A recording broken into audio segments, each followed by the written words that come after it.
So I'm currently at the Gordon River starting point for the West Coast Trail, and I'm here with Steph and Yvette. Hello. Hello. How are you guys feeling about the trail? Feeling pretty good. It's a beautiful day. But I just don't know what lies ahead, so that's going to be interesting. I'm just really excited there's no rain today through the toughest section, so that's what I'm stoked about. Hello and welcome to the World Wanderers podcast, your source for travel stories, travel destinations, and travel philosophy. I'm Amanda. I'm Ryan. And we're your hosts.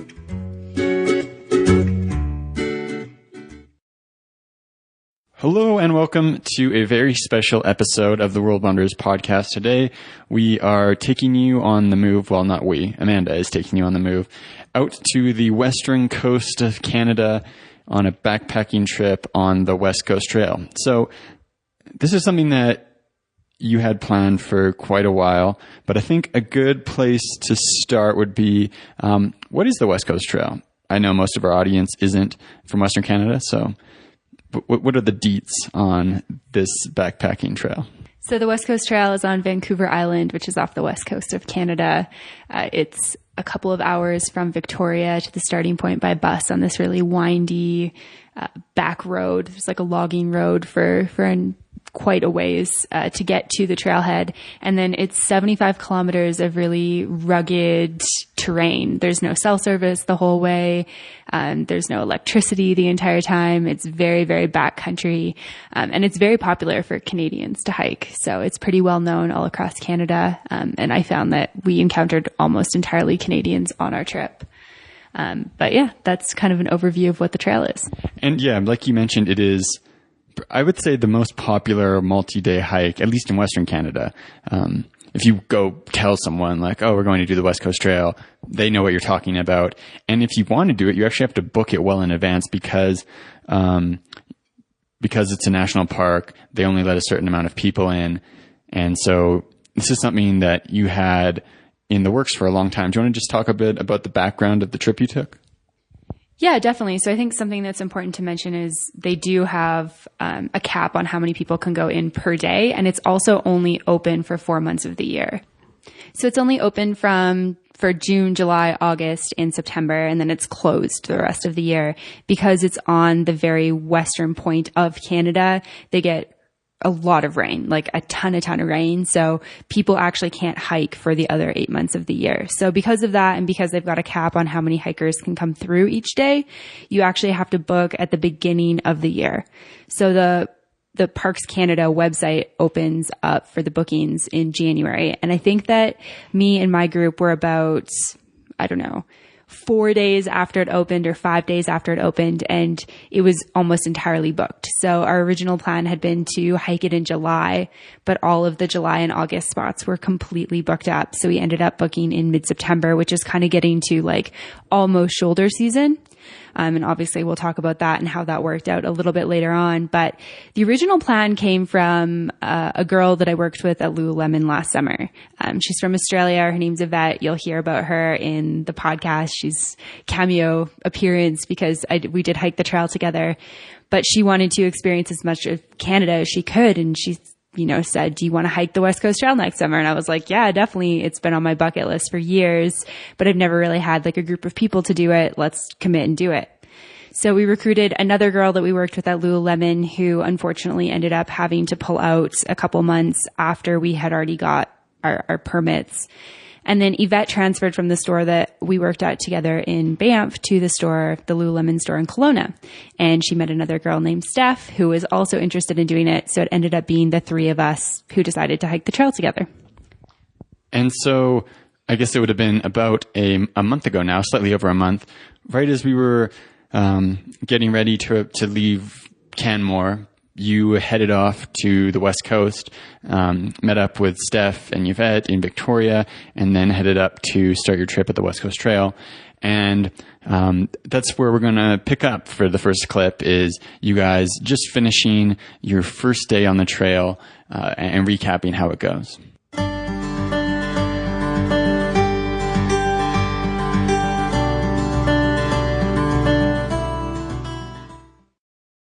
So we have finished our first day of hiking. We made it 5 kilometers in 5 hours, which people told us would happen, but I didn't really believe them, did you? I was like, how can that happen? Yeah, I thought we would be faster than, like, the norm. Yeah. But it was humbling. It was good. Yeah. But I think we held our own. I think we did a good job. Yeah, me too. And so there was lots of tough terrain. We went up and down a ton, like, the entire day. Mm-hmm. And we started off the hike with, like, a 30-foot ladder. A 30-foot dead vertical ladder. Yeah. I was like, oh, God, can the boat just, like, take me back now? I'm just going to wait for the next one. Yeah, but we rocked it. Yeah, and so our first stop is Thrasher Cove, which is about a kilometer off of the actual trail, which is directly downhill. So we did a lot of downhill and climbing ladders, which we have to go back up first thing tomorrow morning. What was your first day overall like? I think it was good. It was a good challenge for sure. It helped me learn, like, the dynamics of my pack, and, like, because as soon as it was readjusted, it felt a lot better. Mm-hmm. And first time using hiking poles, which initially were so awkward, but then got a lot easier, and now I'm, like, so happy I have them. Yeah, I would second both of those things. I've never hiked with 40 pounds on my back, so I was like, holy shit. Mm-hmm. And then it's nice being like, whoa, I can do this. Yeah, like, totally. My body can do this. And yeah, I felt like I was like Bambi using those hiking poles at first, and by the end I was like, yeah, I got this. Mm-hmm. Totally. So just took a couple of hours. So we're just cooking some dehydrated food and making some tea, having a relaxing night before another day tomorrow. Mm-hmm. And the view here is amazing. So nice. Yeah, we're like literally, I don't know, 15 feet from the water? Yeah, 20 maybe. Yeah, not too far. So we can hear the waves and see the sunset over the ocean, which is really cool. Mm-hmm.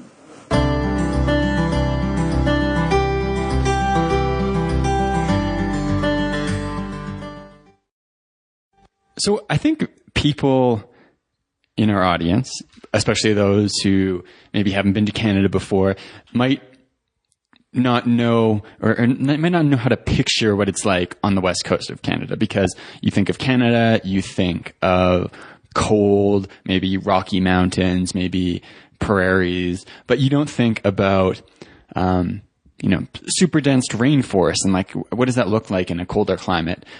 So what is it like when you get out into the wilderness on Vancouver Island? What does it kind of look like? Yeah, that's a really great question. And of course, we're going to have lots of photos in the show notes so that you can go check it out. But basically on the west coast of Canada, where the West Coast Trail is, there's a lot of different microclimates. So I felt that in the days we would have different types of climates, different types of landscapes that we would experience. So we experienced, really hilly rainforest, lots of really big logs. So that's, people told me that, oh, you're going to be walking on logs, but I don't think I really realized that I would be walking on logs over 30-foot ravines, and it'd be really, really dense greenery. So there'd be, green plants everywhere. And then all of a sudden we would pop out onto the beach and we'd be walking on a completely like stone-filled beach, walking over big roots and big trees that had washed up or big pieces of driftwood. And then we would get to a beach that was entirely sand. And so we'd be walking on sand for kilometers and kilometers.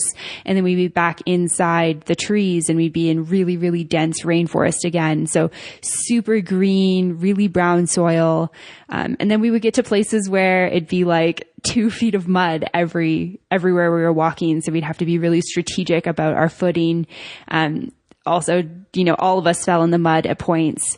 We went over probably, I think there's, just over 100 bridges, and there's over 100 ladders that you climb up and down. So, lots of really deep ravines. You go up and down via ladders and bridges a lot of the time. And yeah, just basically this consistent change between rivers and ocean and rainforest and beaches. So, within a day, we could be, on a beach, in a rainforest, on a beach again, and then back in a rainforest and experience, a little bit of rain, a lot of sun, and all these different types of different climates. So it's a very diverse landscape. And I think that's what makes it so challenging, is you're climbing over a ton of roots where you're really having to watch your footing. And then you're on this like intense beach that you might think might be easy to walk on, but beach walking can actually be really challenging depending on when you hit the tides. So yeah, basically to sum it up, we covered a ton of different landscapes, and, it's just kind of sensory overload in terms of nature every single day.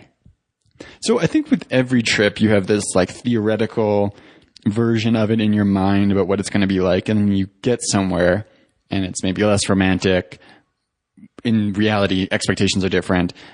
You realize, okay, there's some things I wasn't expecting. I'm assuming that's even more the case when you're talking about a hiking trip. Right? You've seen photos of it. You're like, ooh, that looks beautiful, adventurous.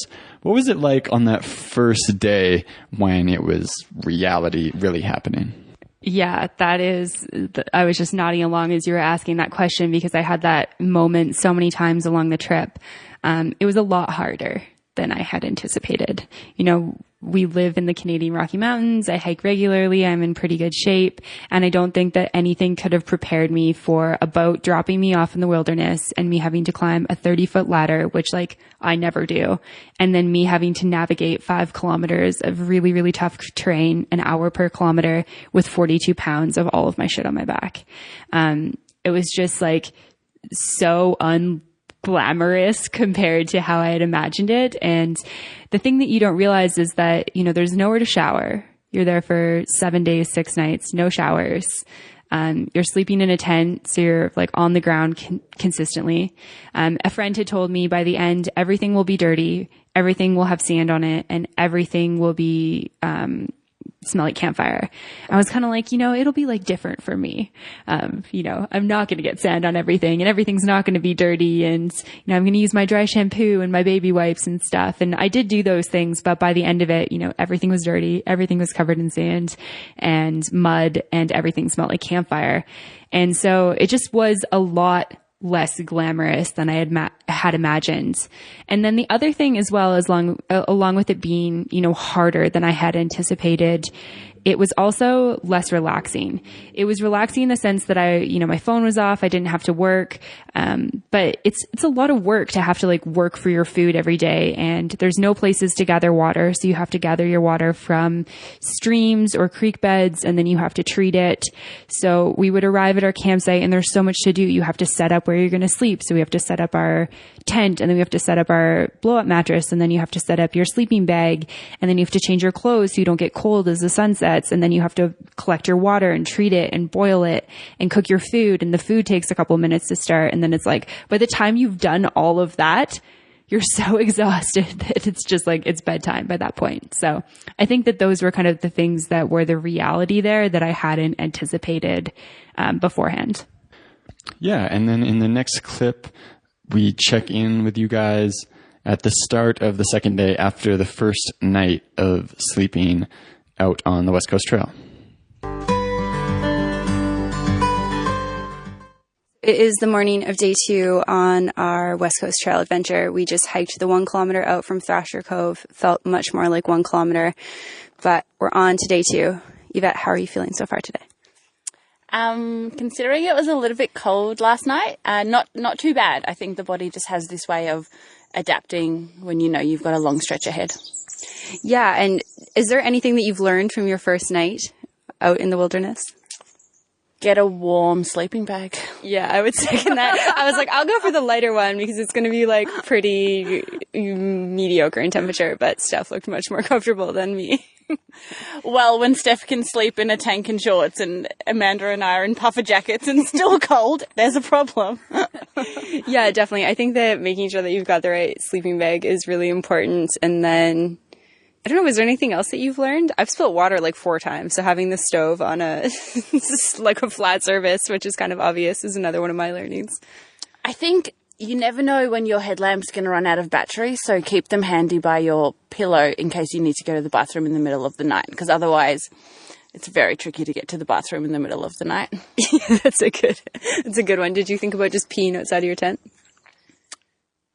I thought about it, but knowing how busy our campsite was, I thought I'd better not. And I luckily had my phone there on airplane mode, so I used my lamp on my phone and it was okay. Nice. Is there anything that you've packed so far that you are like, I didn't really need this?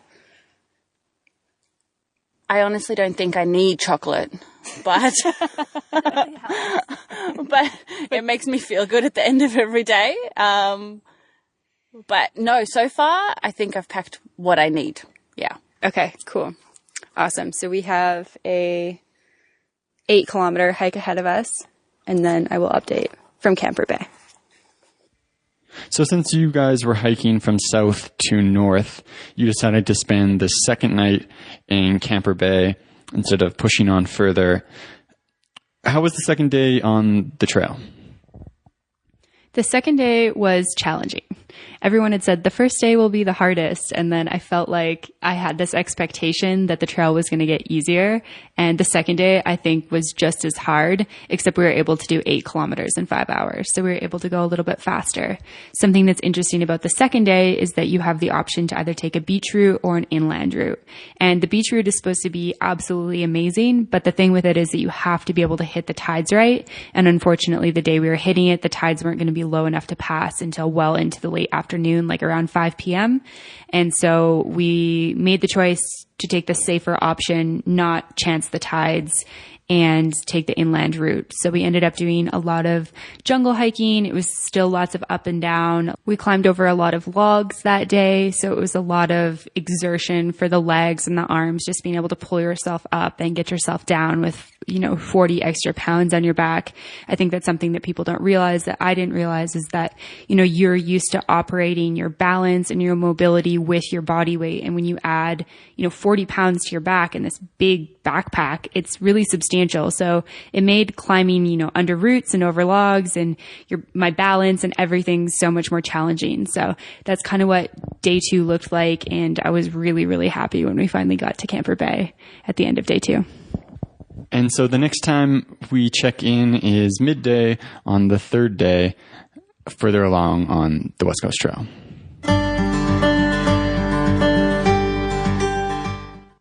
So it is halfway through day 3, and we've just arrived at Walbran Creek, which is the 53-kilometer mark. And we'd intended to have a bigger day than we had yesterday. We started a little bit late and ended up having to figure out if we were going to continue on and maybe risk ending up setting up camp in the dark or just stop. So we stopped a little bit earlier than we intended, and we've had a pretty big day today. We started at kilometer 62 and we're at 53 now. We're heading out for 5 more kilometers. And today has been probably the most intense day for me in terms of just everything. There's been a lot of mud, a lot of roots.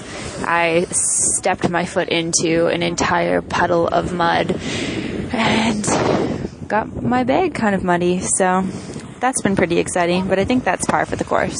So we're tired, but we're at the beach right now. It's been really beautiful, and we're going to walk along the beach for a couple of kilometers. It'll be our first beach walk on this trip so far. So on day 3, you guys had your first substantial day of beach walking, and you walked 16 kilometers up to Carmana Creek, which was the place you spent the third night. How was the second part of the third day on the trail? Yeah, being on the beach was really nice. Just to give context, this was a massive day. It was 16 kilometers, like you mentioned, and it started out with a lot of really rugged terrain, like interior in the rainforest. And it was really, really, really muddy. So like I mentioned in that last clip, I actually fell in the mud. So to give perspective, it was this boardwalk. So they've created boardwalks over a lot of the areas where, the mud is deep or the water comes in, or where it's just really like mossy and soft earth. But a lot of the boardwalks are really old. So this boardwalk was kind of like a couple boards that were straight and then all of a sudden entirely crooked and basically mud everywhere. And I had to kind of step on this crooked boardwalk in order to be able to get to a tree route. So using my hiking poles, I was doing this, and I just, caught the edge of the boardwalk wrong, and completely, like, my whole entire right side of my body went into the mud. So thank God for my hiking pole, because my hiking pole went all the way in, my entire hiking pole, plus up to my elbow in mud. And without that hiking pole, I don't know how deep I would have been in that mud or how I would have gotten out. But so my whole right side of my body, past my gaiter, like almost up to my knee, was covered in mud. And so it was really nice to get to the ocean, because I was able to wash my leg off, wash my arms off, wash part of my bag off. And then we were able to have a lot more of a cruisier walk. So beach walking is not entirely easy, especially with that extra weight on your back, but it was an absolutely beautiful day. The tide was out. We were able to walk on, some of the flatter part of the beach. And it was just a really, really great way to end the day. And in fact, it was so good that we'd planned to go 5 more kilometers when I checked in, and we ended up going 7. So we were going to go to Vanilla Point, and we ended up going to Kermana Creek. It was just such a nice evening. You know, the sun was starting to set, but it was that dusk time where the sun is really hot and it's bright, and we just thought, let's just push on now. It's great conditions. We're all feeling good. And so we ended up making it to kilometer 46 by the end of day 3. So after a peaceful end to the 3rd day, things got a lot more interesting that evening. Yeah, so there was just Steph, Yvette, and I, and then this one other couple who were at this campsite, Kermana Creek, where we decided to spend the night. And we were expecting rain the following day. It was the one day that rain had been forecasted in the entire week that we were on our West Coast Trail trip. And so we had decided to all put our tents back in the trees instead of putting them on the beach. Just because if there was rain when we woke up, or if it started in the middle of the night, then we'd be a little bit more sheltered. And so we pitched our tent, we made our dinner, we had a nice campfire with the couple that was at the campsite with us, and then we went to bed. All was good. Probably about 12:45 in the morning, I hear a whisper from Steph that says like, "Hey Amanda, are you awake?" And I was kind of awake because I kind of had to go to the bathroom, but I was also a little bit cold because, like I mentioned earlier in the podcast, my sleeping bag was a little bit chilly for the conditions. So I whispered back like, "Yeah, kind of." And she's like, "Do you have to go to the bathroom?" "Yeah." "Okay, let's go together." And so she sits up, turns on her headlamp. I'm rolling over, waking myself up. And she goes, "I don't want to freak you out, but there's a mouse in the tent." And like any normal person would do, I shot up immediately, which terrified the mouse and caused it to start running circles like very quickly around our tent, like up the side, onto the roof, like down the other side. And so I go to open the tent. Steph's like, "Don't open it. You might let more in." So close the tent again. I'm like, "What are we supposed to do? There's a mouse in our tent." She's like, "We got to catch it." And this thing is zipping around so quickly. I was like, how on earth are we going to catch it? So I'm just sitting there like a total bump on a log, having no idea how to catch a mouse. Steph grabs a sweater and goes to reach for it. It zips up my back. So this mouse runs up my back, up my head. Thank God I was wearing a toque, up onto the ceiling of the tent, goes to go down the other side, and she grabs it. Somehow she got it. We throw it at the tent and just sit there like, oh my God, a mouse is just in the tent. And so it was this big moment of learning where we're like, we have to get everything that smells like food, that's scented, out of the tent. We'd already been really cautious because of bears and whatnot, but just every little thing like lip balm, deodorant, toothpaste, like anything that has a scent needs to go. At that point, we're like terrified because of this tiny little mouse to go to the bathroom. So we're sitting there just like breathing heavy, trying to calm ourselves down. And then discussing, you know, how we can not have a mouse in the tent further days. But definitely an interesting event to have experienced.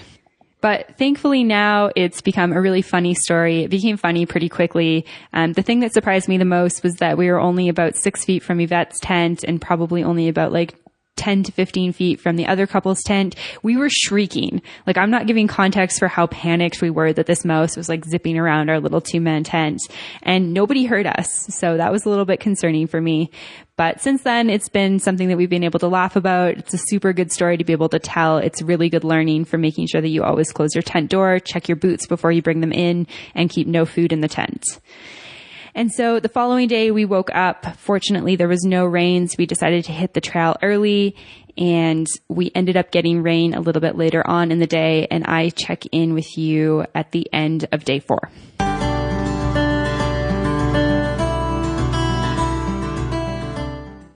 So right now it's the end of day 4 and I'm lying in the tent. It's about 9:30 and I feel just exhausted, even though we only hiked 4 kilometers today. So it was the one day that we knew we would have rain, and we either could hike 4 kilometers or like 19 kilometers. And so we kind of just set out with the intention of figuring it out once we got to the first campsite to see if it was raining or not.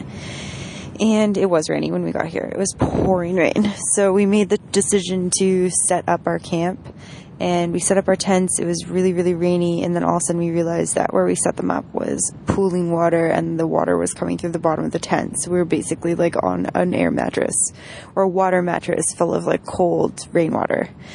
So then we had to get out and move our tents onto the beach. So we moved them from behind the trees where the water was pooling onto the beach, but it was still pouring rain at this point, so everything we had was soaked. Our sleeping bags were the only things that weren't wet, thankfully, and I kind of had this moment where I was like, I don't even know what to do. Like, I actually don't know what to do with this much water because I don't have experience doing this. So it was kind of scary, kind of humbling, kind of eye-opening. But fortunately, after it rained for a couple of hours, the sun came out and it was super, super hot, like probably the hottest day we've had on this entire trip. And we were able to unpack all of our gear, take our fly off of our tent and dry everything out, bring our thermarest out and dry those out, dry all of our clothes off. We were able to start a fire with a bit of driftwood that we found that wasn't completely soaked through, and we're able to warm up. So turned the afternoon around a lot, and I feel like it was good because I woke up super sore. My body is exhausted from, 3, now 4 days of hiking, and it's like, it's only a 4K day, but I don't hike 4K every single day. So it becomes this like new normal, or this new kind of, level that you have for yourself, and it's just different from what we're used to. So I'm just lying here feeling super tired, ready to sleep. And so we are currently at kilometer 41. It's day 4. We have 3 more days before we hike out.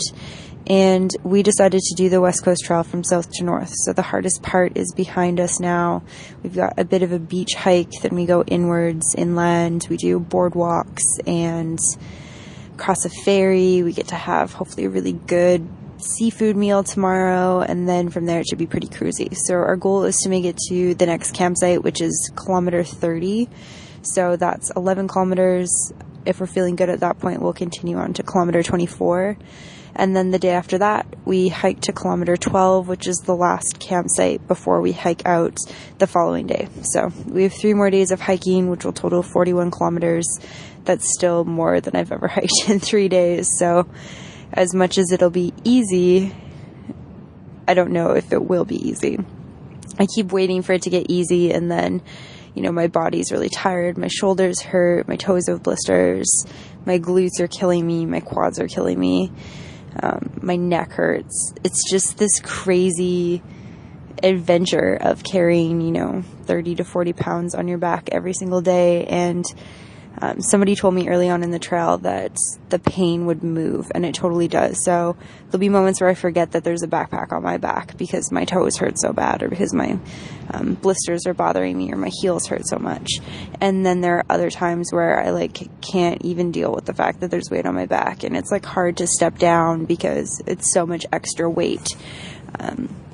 My shoulders really hurt, or that sort of thing. So it's definitely been an interesting experience to experience that, and it's been challenging in a really good way, and just learning so much about being outside all the time, like not being able to throw out your trash and remembering your toilet paper every time you go to the bathroom, and then then I have to wash my hands and I need Purell for that, and hand sanitizer, and I can't cook my food until I heat up my water, so I've got to get my stove. So there's been a lot of stuff like that, and also just keeping things clean is totally out the window. I fell in mud yesterday, so everything is covered in mud, and then today we're on a beach, so everything's covered in sand, and it's definitely been challenging, but in a good way.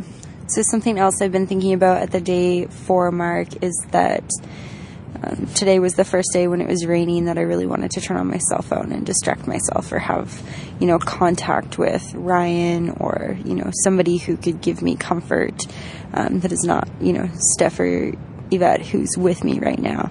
And it was interesting to observe that, and I kind of got to the point where I've been thinking about, I wonder what's going on, I wonder what Ryan did today, or I wonder what, people at home are doing. Has anyone messaged me? Is my phone blowing up, but my phone's off? And I actually tried to turn my phone on and get service today, but definitely in no service area. So it's pretty interesting thinking about how I spend so much time attached to my phone day to day, but then at the same time I've been 4 days with my phone off, and today was really the first time where I was like, I'd really love to go on Instagram and just binge watch Instagram stories right now. So I think this has been a really good learning for me and break for me from my phone and my computer, and from distracting myself, and just being really present with myself and those around me. And it's been really fun to do that. So I think that maybe some more digital detoxes will be in my future. So I'm getting ready to check in, and I will update on how the following days ahead go.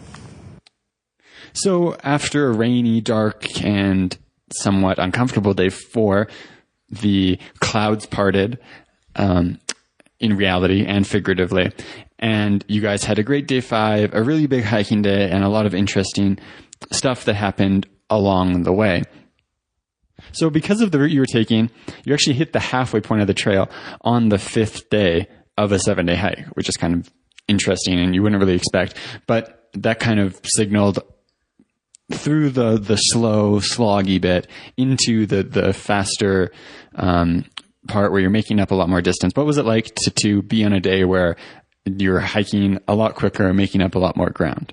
Yeah, so day 5 really was like the rainbow after the storm. I mean, the storm stopped, as I said, and we were able to dry our things out, which I'm really, really grateful for. And thankfully, we were able to make some really great friends through that process who, when I say built a fire, we built a fire, they built a fire, I did not build the fire. And so then we woke up on day 5, you know, it was pretty good weather at that point, and we went from kilometer 41 all the way to kilometer 26. So we hit the halfway point at kilometer 37, and it felt so, so good. Like, I don't even think I can explain how good it felt in words to hit that mark and be like, wow. Like, we've hit the halfway point, and I know it's only going to get easier from here.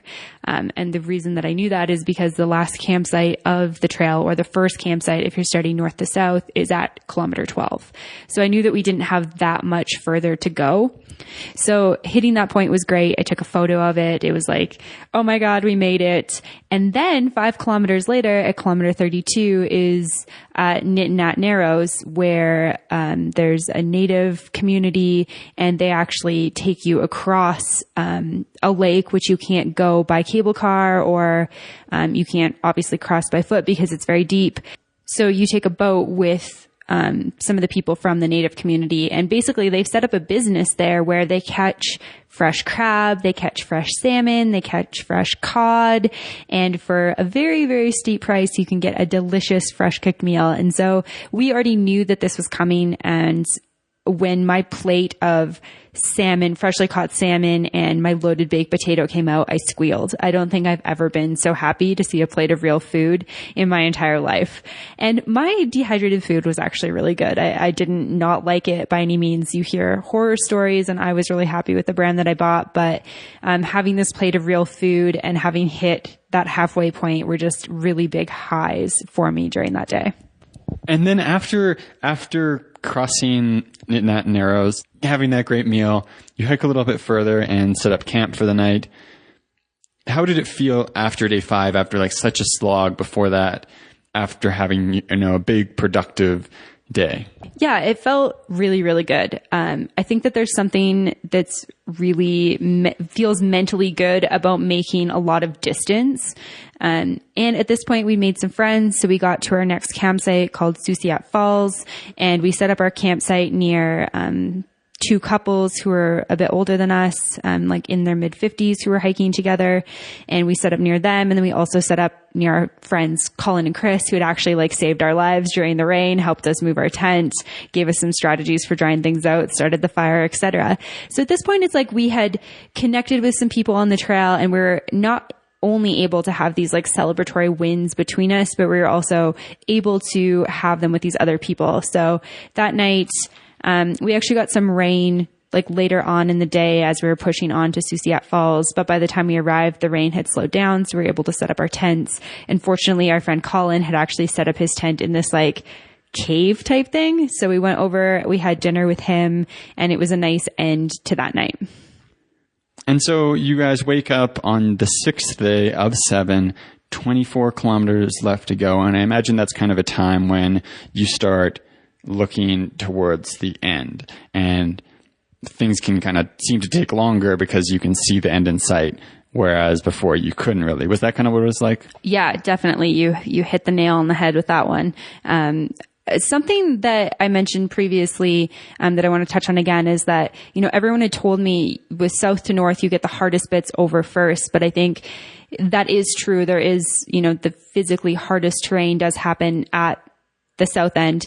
But I feel like, by the time day 6 arrives, like everything hurt on my body. It was basically like my pain would just move from body part to body part. So, it would be like my feet hurting in one moment, and then my feet would stop hurting, and my shoulders would be hurting, and then also my back would be hurting. So I feel like it never really felt like the trail got easier, because the easier the train got, the more tired and the more like physically, exhausted my body was. So by the time the day 6 hit, we were pretty excited to be almost finished. Day 6 was a challenging day though. We had a stretch of beach where we actually had to make a tide happen, and we pushed it really, really close. So for anyone who is doing any hikes that are on the coast, particularly if you're doing the West Coast Trail, don't mess with the tides.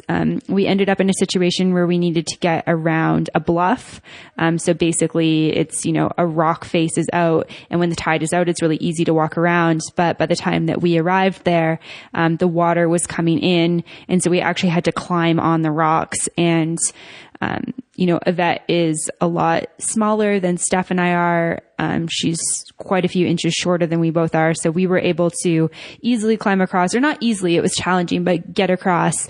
And Yvette was actually too short and ended up falling in the water. So we had this sort of scary moment during that day where, Mother Nature is like, it's Mother Nature's playground. It's not this like playground where there's like somebody who can come rescue you, or, where you have a rope attached to you or something like that. And it's so rare, I think, that we actually put ourselves in situations where we've got all of our supplies on our back. There's actually no electricity. There's no running water, and we're kind of at the mercy to whatever's happening, whether or not it's rain or it's tides or whatnot. So that was a really scary part of the day. And I think after that happened, the three of us were just like, we are ready to be off this trail. Like we were really ready to be finished. But the day turned around a little bit, and we were able to get to Michigan Creek, which is at kilometer 12. It's the last campsite that has facilities, so bare bins and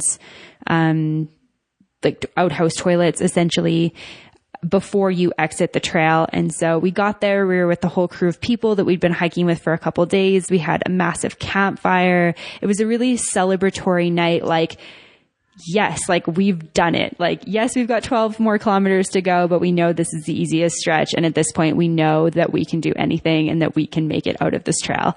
And there were definitely points where I was not sure that I could make it out of the trail. So it was a really, really great evening that night. And we also saw a bear. And so on the morning of day 7, Steph, Yvette, and yourself record a check-in episode to kind of look back at the past 6 days and ahead on the final day on the trail.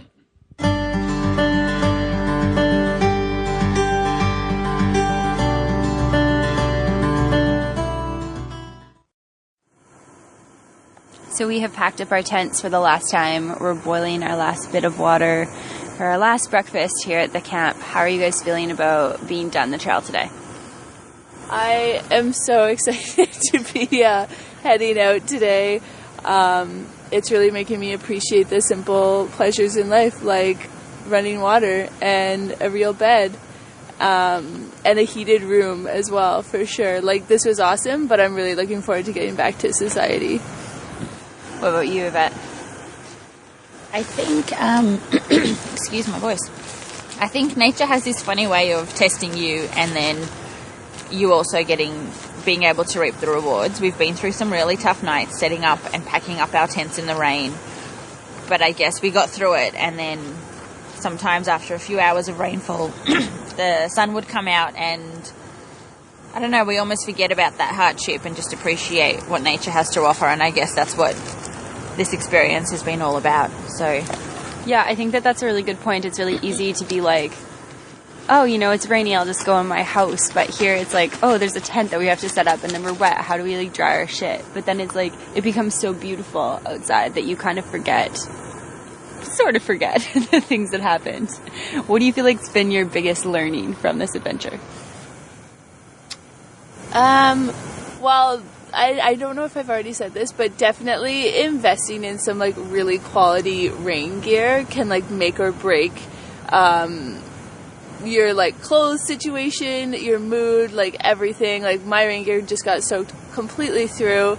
So it's just like made me think of like just being better prepared with really good equipment in the future to have like maybe a better time in those bad weather experiences.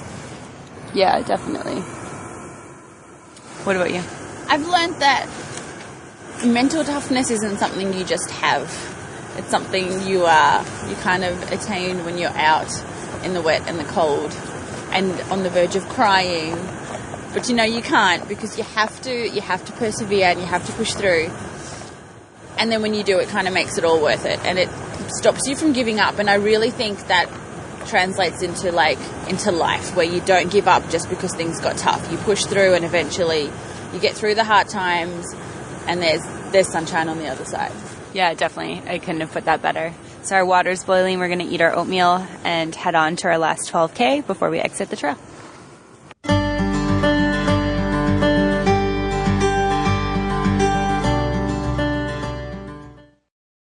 So what was the last day on the trail like? The last day on the trail was a good one. So we were all really tired. There wasn't much conversation to be had on the last day. We were just, cruising on. Like a lot of, whoever was leading would be like, kilometer 10, kilometer 7, kilometer 5. We basically took no breaks. We just hustled on. Basically the last 12K is supposed to take about 4 hours. And we weren't taking the bus because we were going to Tofino, but everyone else was. So you need to be out and ready to get the bus by 1:45. So most people left around like 8:30. We left a little bit after and just like cruised on. And it did take us about 4.5 hours to get out. And I swear to God, the last kilometer took so long. There was no kilometer marker between like kilometer 3 and the time that we exited. But all of a sudden we were walking and I could see the beach down to our left, and I saw people who didn't have backpacks. And I was like, oh my God, there's people without backpacks. Like, we are close. And we climbed a couple more ladders, and then all of a sudden we're walking and there's like signage, and then we just exit into this kind of small field area, and there is the building where they do the orientation for the people who are going north to south.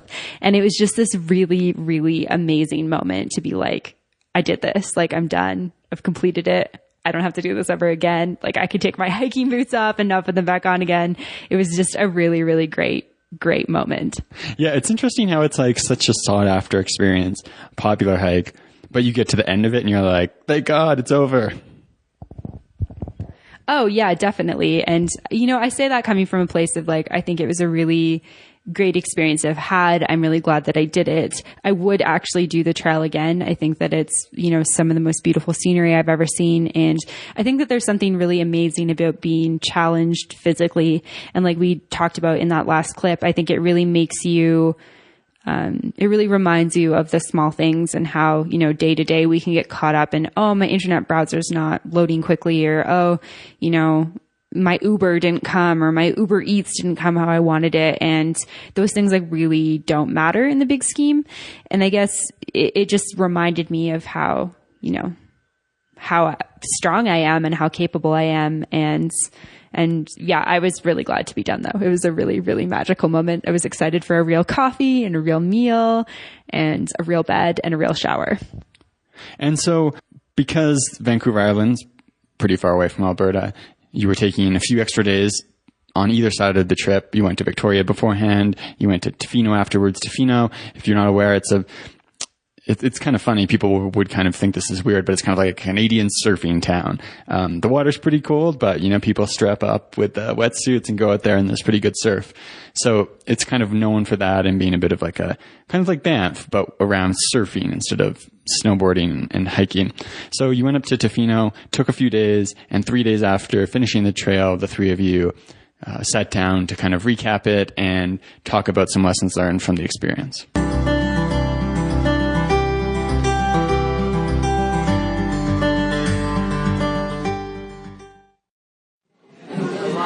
So we have finished the West Coast Trail, and we've had a couple of days to kind of think about the things we've learned and the challenges and the things that were great about it. What do you guys feel like was your biggest learning from the trail as a whole? For me, I would say it's all about like your perspective on situations, because they definitely change from the plans that you might make depending on the weather, depending on how you feel, if anyone is feeling like very sore or has blisters, if it starts raining, things like that. Just like being adaptable, I think has been really important. So that would be one of my biggest takeaways for sure, is just being able to go with the flow in ever-changing circumstances. Yeah, I think that that's a good point, because I found that like our energies like never really matched, which I think there's like a pro and a con to that, because like the pro or the con to that is that like if we were all high energy, we could kind of like, you know, power through and go quickly. But it seemed like one of us or two of us would be high energy and one of us would be struggling. Like the pro to that is that you can really like help that other person get energy and like push them through. But yeah, I think we had to be really adaptable to our route and like how many kilometers we were hiking, what campsite we were going to stay at. Because you can make a plan, but then there's like the weather and how you feel, and like all of that stuff is such a big factor. What would you say? No, I agree. I think the hardest thing is really not knowing what's ahead. And it's easy to plan when you know what's coming, but even when you know what's coming in theory or like in writing, when you read it, you still don't know how that's going to challenge you mentally and physically. So I think it was just a matter of making the best decision for everyone rather than the right or wrong decision, or like the safest and what would make us just help us continue on the next day, so to not kind of risk not being able to keep moving forward. I think the key word here that Steph used is to be adaptable. We can't control Mother Nature, but we can control how we respond to the situation. So, and I think we did that really well now in hindsight, given that it wasn't an easy situation at all, particularly being stuck in the rain. Yeah, for sure. And what do you feel like was like a highlight and a low light for each of you on the trail? For me, I would say the highlight would be on day 4, after we had so much rain and it was such a hard downpour and we were just soaked right through. Seeing the sun come out in the afternoon was probably the greatest thing in the world, to just like be able to appreciate like the warmth and get dry and hang out all of our stuff on like logs and on the beach, just to be able to dry it all, thinking that we would have soaked like tents and clothing and sleeping bags for a long time. It really made me appreciate the small things like sunshine that I take for granted all the time. And the low light was probably day 5. That was my hardest day for sure. It was rainy. I was like hitting kind of like rock bottom in terms of energy level, feeling really sore and just having to like keep going. And I found what helped so much in that time was the girls, like Amanda and Yvette, just like encouraging me to keep going and kind of like building me up and not like criticizing me for feeling like really tired and slow. Just sticking with me through the whole thing. That definitely was a game changer for me. Yeah, that's awesome. What about you? I don't know. I'm a big lover of wildlife. So seeing, I think it was like day 3 and 4, we were walking on the beach and we saw those sea lions just swimming in the ocean. I thought that was really nice. It was funny, like the contrast, like we're walking on the sand in the rain feeling miserable, and then these sea lions are like playing and having the time of their lives in the ocean. And it was just nice to see them, and like it gives you a bit of like, lifts you up a little. And then seeing that bear as well, for me, spotting the bear on day 5 was so cool. And the fact that he just was a good distance from us and didn't come too close to threaten us in any way, really. I think a low point was just at night time when it was just so cold to sleep. And then our bodies were so sore. Well, mine in particular, in terms of I had to switch sides. I felt like I had like pressure sores everywhere just from sleeping. That was challenging, but surprisingly the body just pushed through the next day and we were still able to hike the multiple kilometers that we had to. So yeah, that was it for me. Yeah, I would agree with that as well. I feel like it's like usually sleep for me is like this reprieve, and I feel like in a tent on a thermarest when you're kind of cold, it's like not reprieve, and you're like, I really need to like sleep and rest and rejuvenate, and I felt like I only got that like a little bit. It's like sleeping in a bed was so good. My body's like, oh, thank God. Yeah. What do you guys feel like worked really well on the trail? Like, what would you do again or recommend for somebody else to do that we did? I think something that worked really well was just like making sure we had open communication. That was super important, especially when things were constantly changing, just being able to like talk through everything that was going on, so that, and because there were a few times definitely like miscommunication, so that is definitely preventable just by talking through like everything that you're thinking about, any plans that might be changing, just so that you're all on the same page and are all like aligned with what's going on as things change. So that would be like one of the biggest things I would say for like doing this hike with any group of people. And another thing that worked, I would say, would be my boots, which were amazing. La Sportiva hiking boots made with Gore-Tex. They were incredible, and they were definitely a game changer for me in keeping me comfortable and dry on the trail. Jacket, on the other hand, is going in the trash can. Jacket, not so much. That will be getting replaced. Yeah. What about you, Yvette? I think just taking into consideration that you never really, in a normal life situation, spend 24 hours with people in a mentally and physically exhausted state. You see a side to yourself that you don't normally even see, and it's just important to just, if there is a miscommunication, okay, cool, that's fine, that happens, just move on. The next day is a new day, or the next hour is a new hour, and to just keep moving forward and not try and not be stagnant or like keep looking back or anything like that. And I'm also really grateful for my hiking poles. Now, maybe contrary to popular belief, I don't think you need to spend $200 on hiking poles. Mine were $20 HPF from eBay that I'd ordered while still in Australia, and they lasted me through thick and thin on that trail for 7 days. Plus, I've used them on another multi-day hiking trip, and they were brilliant. The downside was they did get stuck in one position, but that was fine because they could have stayed in that position for the 7 days. So maybe do your research for your gear. You don't have to spend the big bucks on gear. There is good gear out there that won't break the bank, that might actually stop you from taking such a trip.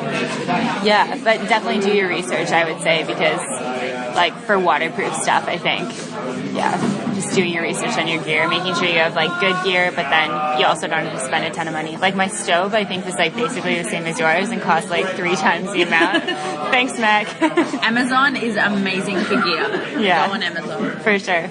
Is there anything else you guys want to share about your experience on the trail? I will always be grateful for the kindness of strangers, for sure, helping us out when we were caught in the rain and weren't really sure of our tent setup in the woods and ended up setting up in like a giant puddle. We had people help us move our tent to the beach.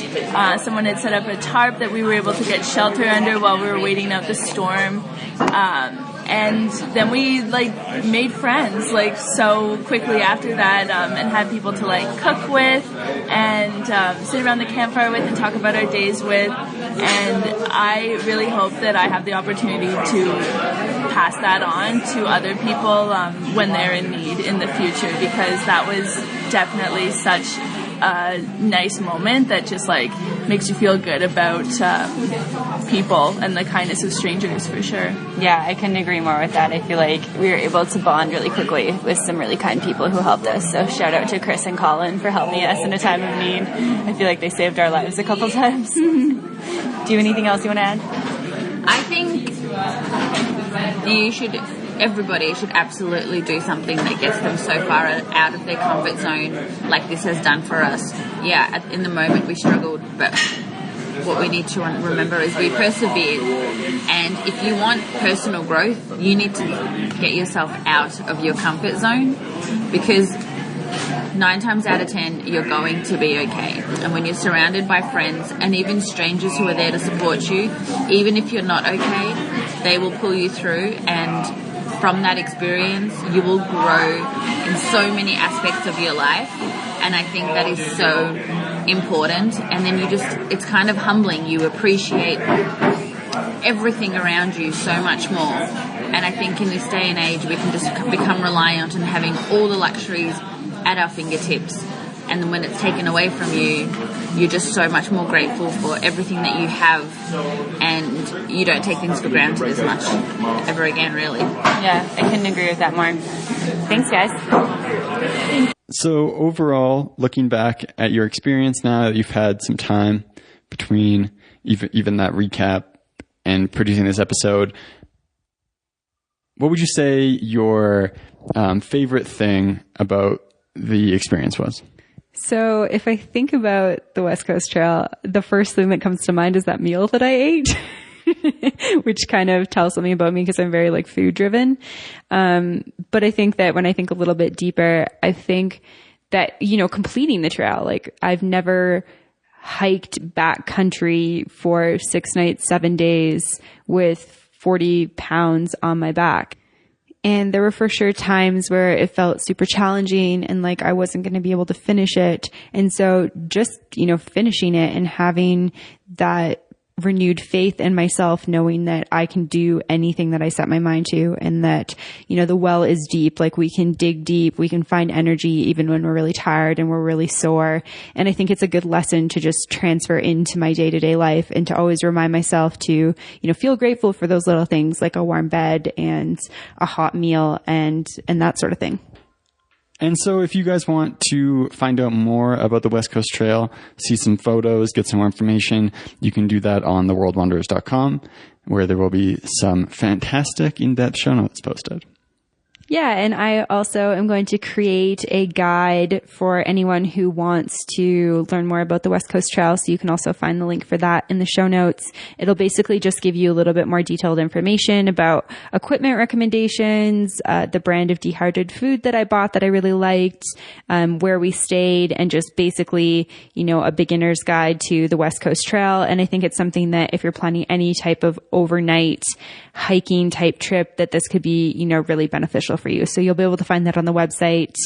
And as always, thanks so much for listening. If you have any questions, definitely reach out, send me an email, info@theworldwanderers.com. Until next time. To find more information, relevant links, and photos talked about in this week's episode, check out theworldwanderers.com. If you have a question, comment, or feedback, send us an email at info@theworldwanderers.com. Join our community on Facebook at The World Wanderers or on Twitter at World Wanderers 1. As always, thanks so much for listening. Have a great day. Bye.